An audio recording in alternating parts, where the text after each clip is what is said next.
Þetta var ansi stór sigur, ekki satt? Já, þetta var flottur sigur, virkilega flottur sigur. Alltaf gott að vinna 2-0, halda hreinu og virkilega sáttum bara með framstöðuna, sérstaklega í fyrri hálfleik. Mér finnst við að pressan okkar var hrikalega flott. Við vorum að vinna trekk í trekk ofalega og þeir sköpuðu sér eitt færi í fyrri hálfleik sem var svona eftir seinni bolta datt fyrir þá. En annars bara mjög agaðir í okkar varnarleik, mjög flottur varnarleikur hjá okkur. Kraftmiklir, tilbúnir í alvöru baráttu, orkumiklum fótbolta.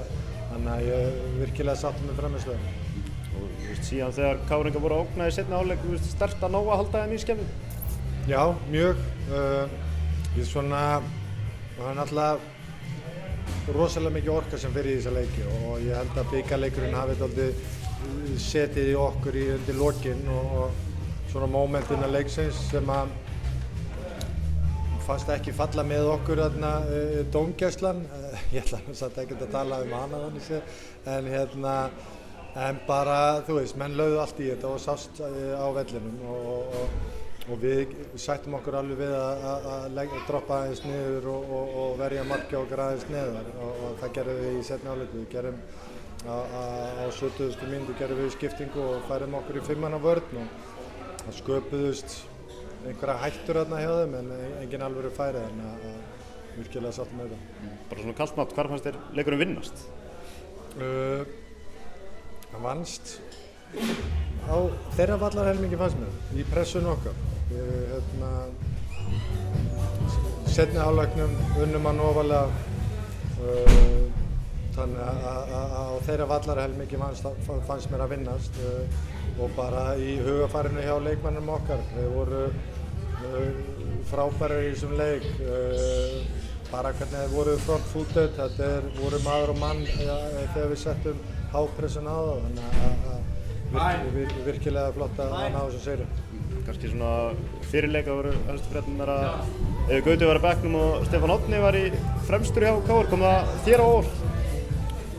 Já og nei, kom á óvart sko, en það þýddi bara, þú veist, við bjóst við að það yrði meiri flæði á fleiri menn sem myndu joina miðjuna og meiri hreyfileiki þarna uppi. Eiður á það til að vera svona, þeir eiga til að festa kantan út á kanti og upp á toppnum og síðan hafa hinni dálítið frálsa rullu að hlaupa í ringi. Þannig að við byggumst bara við ennþá meiri hreyfingu hjá þeim, þannig að en díluðum virkilega vel í það. 10 sigrar í röð og með 6 stiga fórust á toppnum, það gaman að vera víkingur í dag?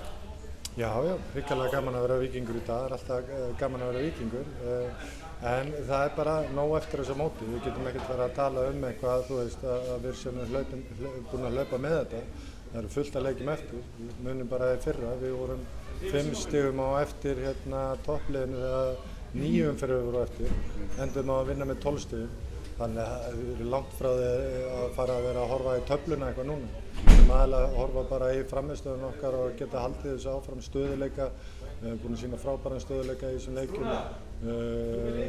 Hungri sem að leikmennina hafa ennþá, viljinn til þess að hlaupa fyrir hvern annan, það er það sem við erum að horfa á. Við erum að setja standardinn, alltaf að reyna að hækka standardinn hjá okkur sjálfum, minna að horfa í töfluna og önnur lið.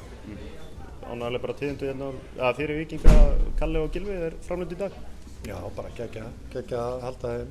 Þetta er hrikalega öflugir leikmenn og mikilvægir fyrir Víking, þannig að það eru bara risa gleðifréttir fyrir okkur Víkinga. Gylfi sagði að það var einn auðveldastu samningsviðræður sem hann verið farið í gegnum. Svona ánægjulegt að hafa hann með þetta huga? Já, ég meina það sjá allir bara hversu hungraður Gylfi er. Hvað hann er bara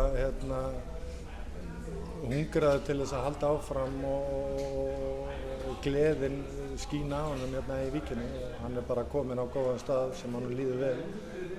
Get ég alveg skilið það að það hefur verið auðvelt að endursemja. Síðan var dregið í forkeppni meistaradeildarinnar í dag. Ef einhver erfiðasta mögulega dráttinn ungversku meistarana, hvernig bara sér drátturinn við þér?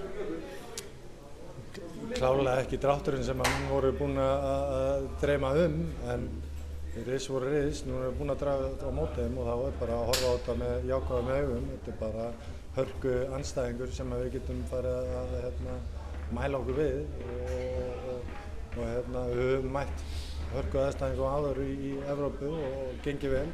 Þannig að mér hlakka bara til að takast á við þetta verkefni. Þetta er stórt verkefni, mikilvægur leikur, þannig að þetta er bara gleðiefni, víst að við fengum þá. Takk hérlega.